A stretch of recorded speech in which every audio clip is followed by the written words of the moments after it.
Thank you all for joining with us here today.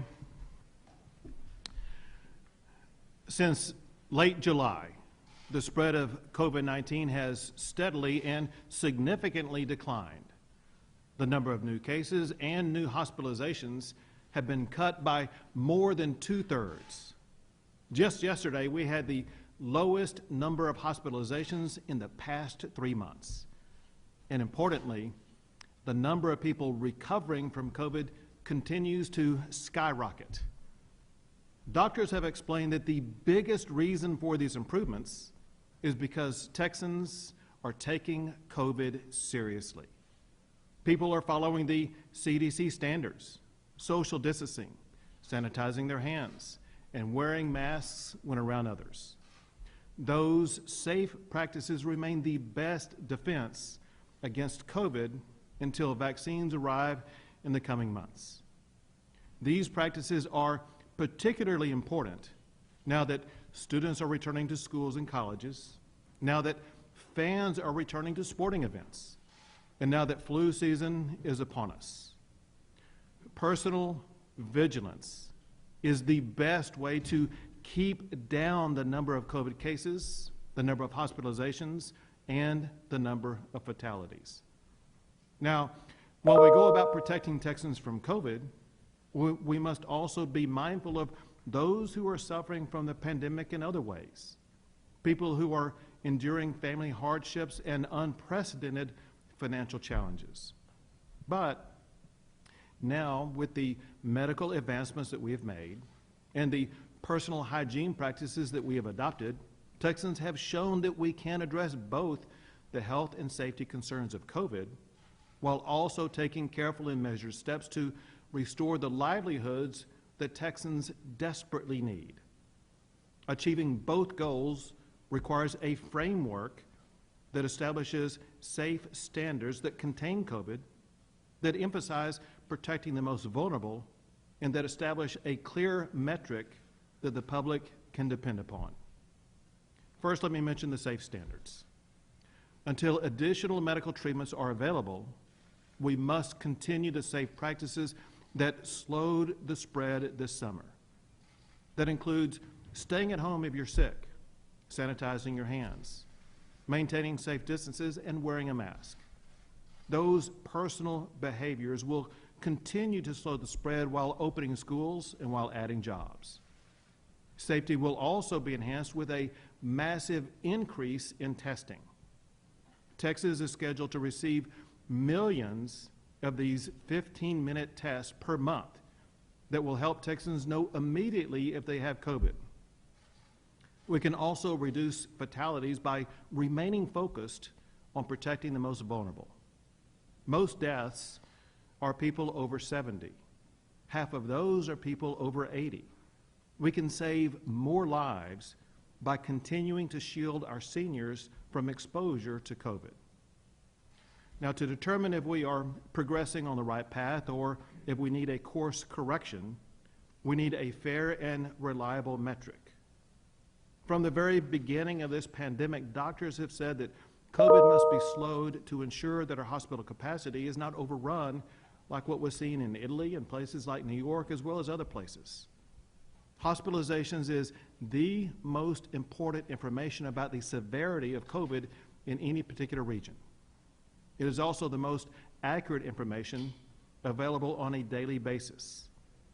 Remember that no doctor has ever suggested that the goal is to eradicate 100% of COVID cases. That is impossible, even after vaccines become available. The goal has always been to contain the disease, to limit its harm, and to maximize the healthcare system's ability to treat both COVID patients as well as other medical needs of the community. So the way this works is this.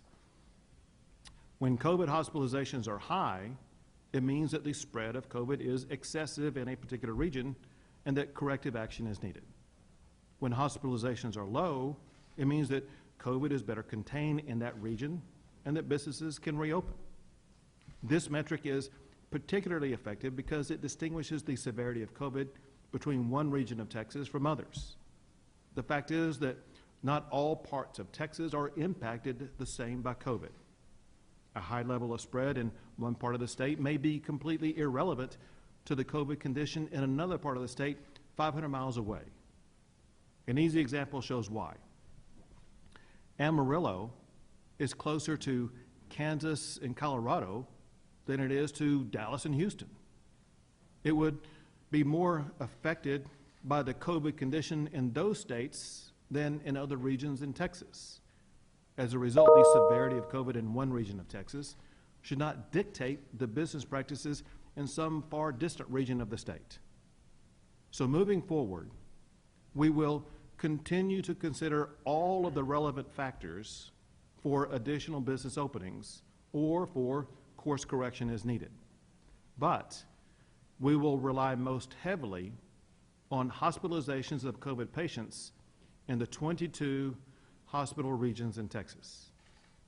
Doctors and hospitals suggest that it can be a warning if more than 15% of hospitalizations are of people with COVID. Hospitalizations above that level signal a serious spread and begins to compromise a hospital's ability to respond to COVID. More specifically, if the COVID hospitalizations are less than 15% of all hospitalizations for 7 consecutive days, then the region is safe enough to allow additional openings. On the other hand, if COVID hospitalizations rise above 15% for 7 consecutive days, then course correction is going to be needed. That correction would likely mean that it would require a reduction in the extent to which a region is able to open. To explain how this works, we present this chart to you. This chart shows the 22 hospital regions in Texas. If you look on the left column, it shows the 22 hospital regions across the state. The middle column shows the peak percentage of hospitalizations of people with COVID in each region. You'll see that 20 of the 22 regions peaked above that 15% metric. In 5 regions, more than half of the people hospitalized were hospitalized with COVID. The right column shows the status today, and you can see how remarkably we've been able to contain the hospitalizations in so many regions across the state. But even with hospitalizations plummeting, 3 regions remain in the danger zone. One is the Rio Grande Valley, another is Laredo, and the third is Victoria. At this time, that level of COVID hospitalization shows that COVID is still spreading too much for those regions to be able to expand their openings. So we will continue to work with those regions to help them better contain their COVID spread, as well as to help them lower their hospitalization rates.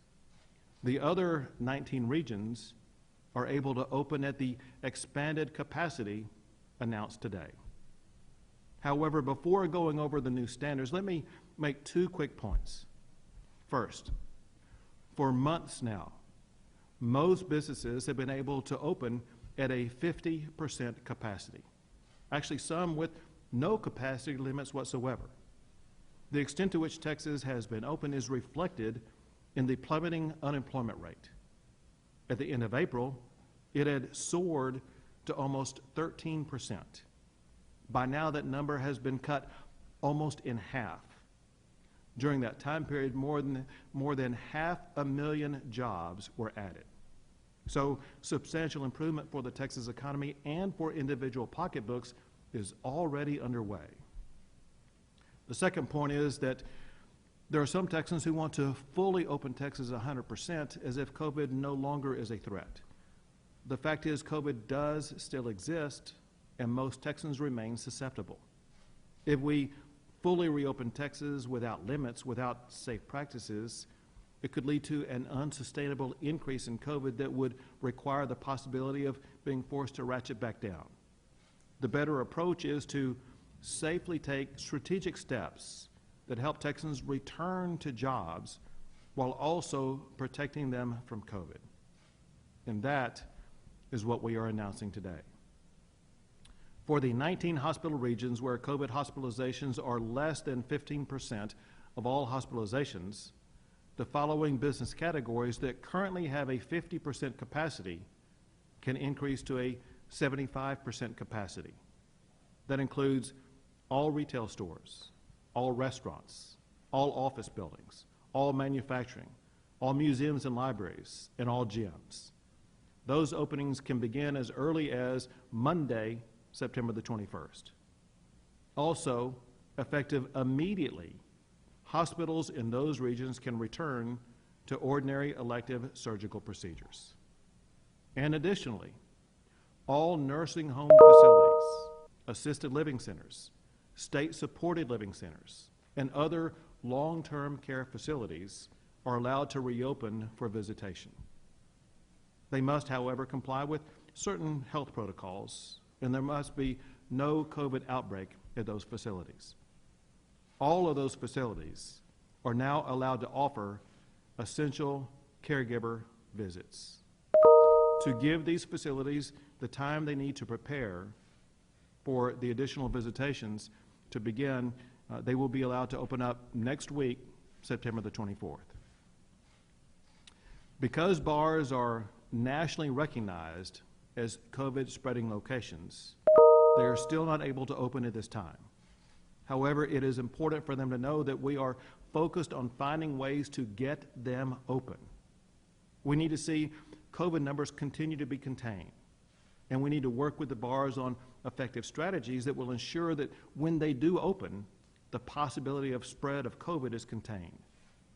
Some bars and their associations have offered some very helpful ideas, and we will continue to work with them on that process. Let me end with this. Without vaccines available, containing COVID is a challenge, but Texans have already shown that they are up to that challenge. The reality is that COVID hasn't suddenly disappeared in Texas. It's still here, and it's still a threat. But we are now armed with the personal safety standards and some medical advancements that can ensure that we can continue to tame COVID until more treatments and vaccines become available. So as we go about the process of continuing to contain COVID, we will also continue to work to open up Texas. Now I'll hand it over to Lieutenant Governor Dan Patrick. Thank you, Governor. I know this is welcome news to everyone watching and all of the business owners out there. And I want to thank the people of Texas for giving us this opportunity to be here today, because the reason the hospitalizations are down is because Texans are respecting other Texans.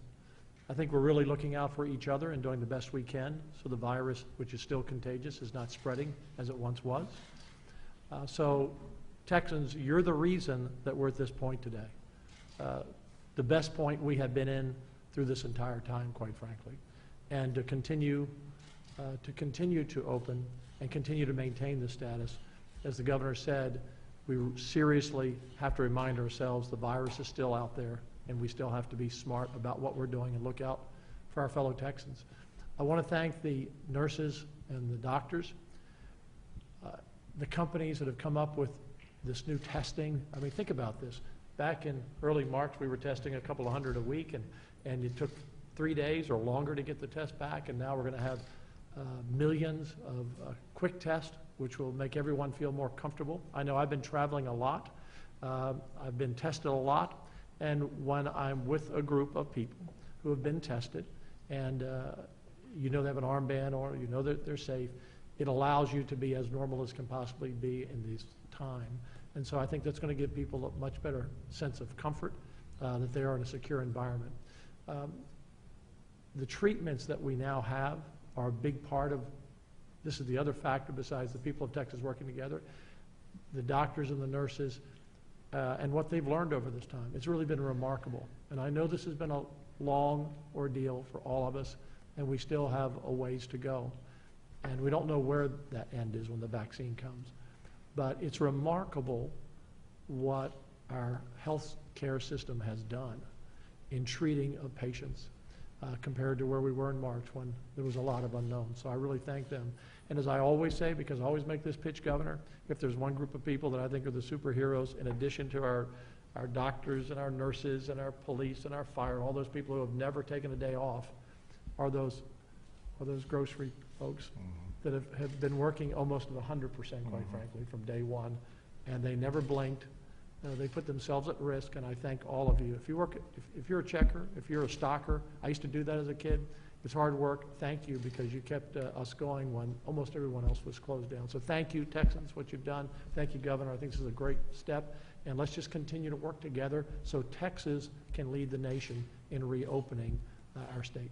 Thank you. Very good. Thank you. Speaker Bonner. Thank you, Governor. Thank you, Lieutenant Governor. We're here today because Texans made the decision to care about each other, and not simply care about each other's health and well-being with the virus, but Texans' economic health and well-being. Governor Abbott has shown great leadership by doing things that are required in times like this, and that is making hard choices, but listening to the experts, listening to the medical experts, and making choices based on science and fact. And today we're able to open even more of Texas than was already open. But we have to remember, our kids are back in school. We're enjoying more of a normal life. And that is because we have shown respect for each other. We follow the guidelines. We wear face coverings in public. We wash our hands regularly. We worry about each other's well-being. And when we do that, we succeed. And today is a great day because we're taking another major step to more freedom and openness in Texas. We're experiencing the things that make us happy. And we have proven that we can experience all of that when we simply do minor things like everyone in this room is doing, wearing a face covering, washing hands, social distance when possible. If we continue to do those things, we will continue to see Texans be healthy, and we will continue to see Texas be prosperous economically. Thank you for your leadership, Governor. Thank you very much. Now, Dr. Hellerstedt, the Commissioner of DSHS. So that's it. Okay. Thank you, Governor.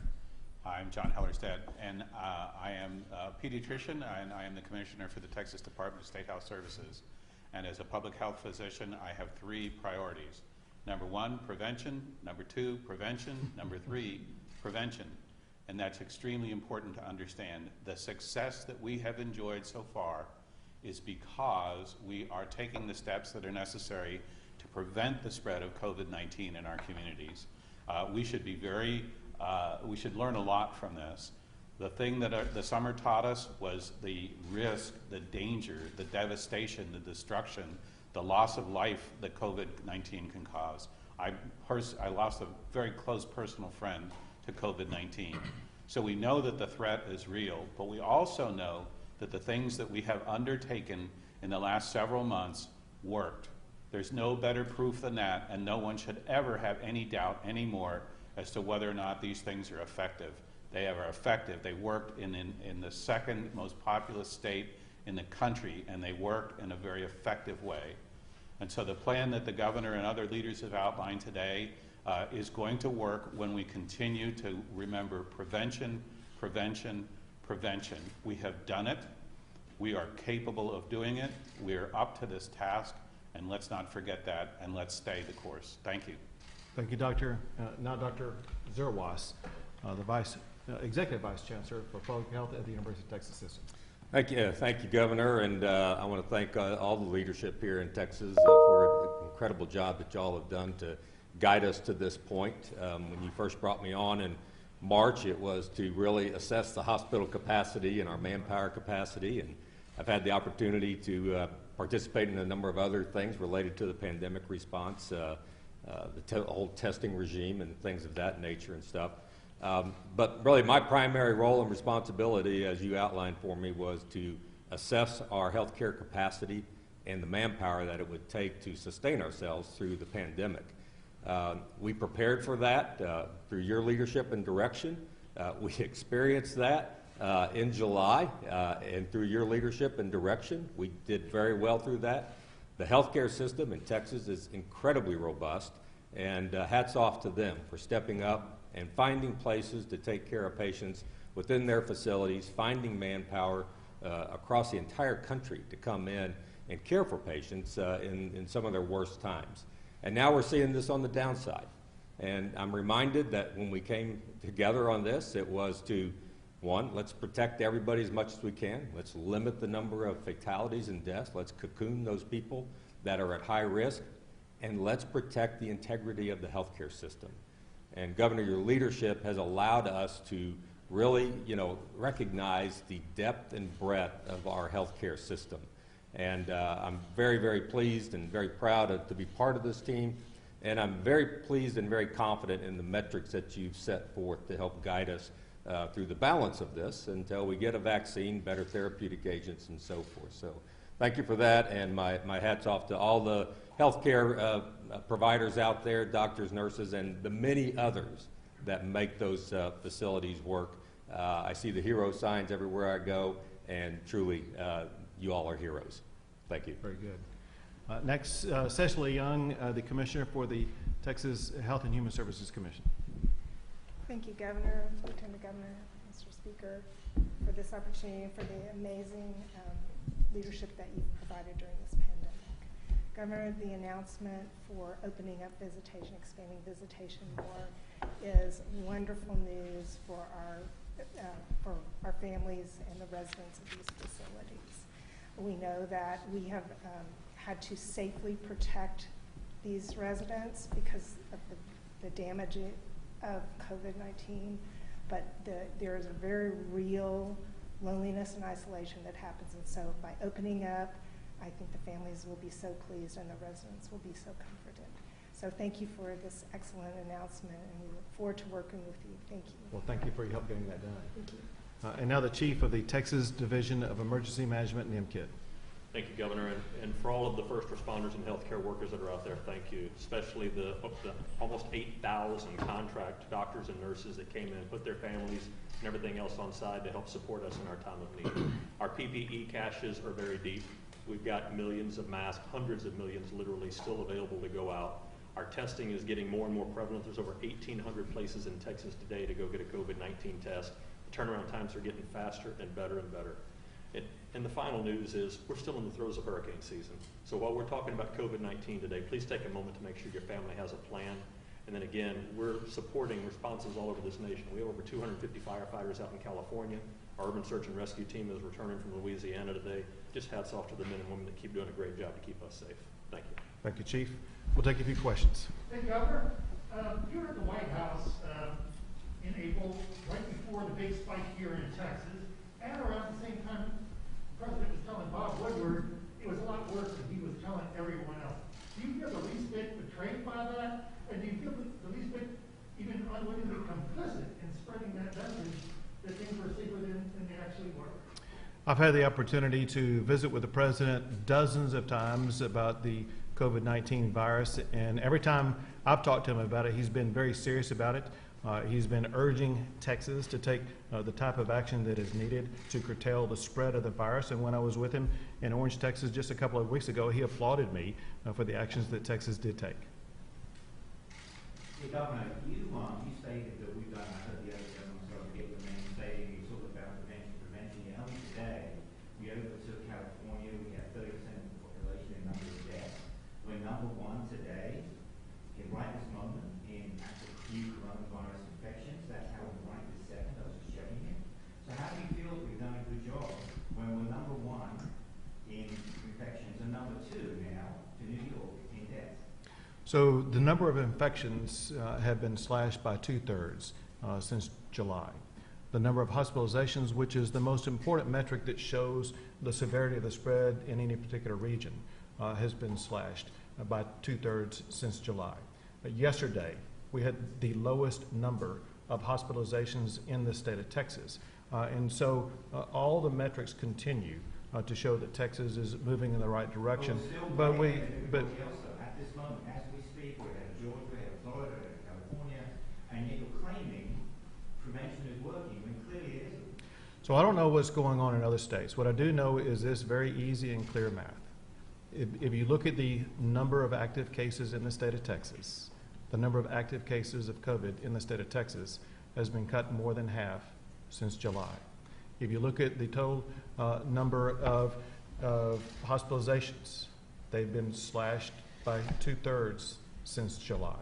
And so, again, the numbers are on a downtrend. Everybody in Texas can easily pull out a chart in whatever region they are in, and they will see that Texas has been on a steady downtrend since July. And I must emphasize this. The reason why every doctor has said that Texas is on a downtrend is because Texans are taking COVID seriously, and they are adopting the best practices of distancing themselves from others, sanitizing their hands, and wearing a mask when possible. Molly. So in nursing homes, as we reopen, you mentioned having to follow certain health protocols. Will there be testing requirements? And then additionally, are there any plans to increase rapid testing in those nursing homes as visitations return? The short answer to your questions is yes. So the Federal Health and Human Services and CMS have required certain testing standards in nursing homes that must be implemented by the end of this month. And we are being provided the testing capability to do that. And then in addition to that, we're using state-based protocols that mimic the federal protocols for the other type of living facilities, because we do want to continue to safeguard the health and safety of the residents in those facilities. Governor, in regards to the bars, last month the state loosened some things, made some modifications for bars with full-service kitchens to reopen. This new expansion order that you're doing, does this apply to those type of facilities, or do you want them to hold at where they're at right now? Well, so what those bars have done, they have recategorized as restaurants. Every restaurant that is operating as a restaurant can expand to 75% in all but those 3 regions. Remember this, however, Rudy, and that is that restaurants have certain protocols that require their patrons to be seated. Remember that if restaurants are not following those protocols, those restaurants can lose their license. And so when patrons come into a restaurant, they're required to be wearing a mask until they are seated. They're required to stay seated unless they need to go to the restroom or unless they're leaving. And if they're walking around anywhere in the restaurant, they're supposed to have a mask on. If restaurants are not following those standards, those restaurants stand to lose their license. Last question, Paul. Governor, throughout this pandemic, Texas has not expanded mail-in voting. Well, dozens of states, out of November, are taking steps to expand that. Was that something you ever considered, and why is Texas not doing what so many other states, including many run by your party, have decided that, yes, this is a circumstance that needs to happen? With regard to mailing voting, that is a process that the legislature has evaluated every single year. Number of and you have hospitalizations everyone in the past in the 3 House, months. Everyone in the Senate, and the leadership on both sides the weigh number of in people and determine recovering from what COVID those voting standards should be. And months. those voting standards These are practices thoughtfully are arrived particularly at important and have now proven that to be effective. students are returning As to you know, schools what and I did do colleges. to Now ensure that the safety fans of are people during returning the to election sporting process events. is to ensure And now there that would be flu an additional season week is upon for us. people to be able to vote early, so that they Personal would not be required to go vigilance into crowded is the settings best way when they to go about the keep process of voting. down the number of COVID cases, the number of hospitalizations, and the number of fatalities. Now, while we go about protecting Texans from COVID, we must also be mindful of those who are suffering from the pandemic in other ways. People who are enduring family hardships and unprecedented financial challenges. But now, with the medical advancements that we have made and the personal hygiene practices that we have adopted, Texans have shown that we can address both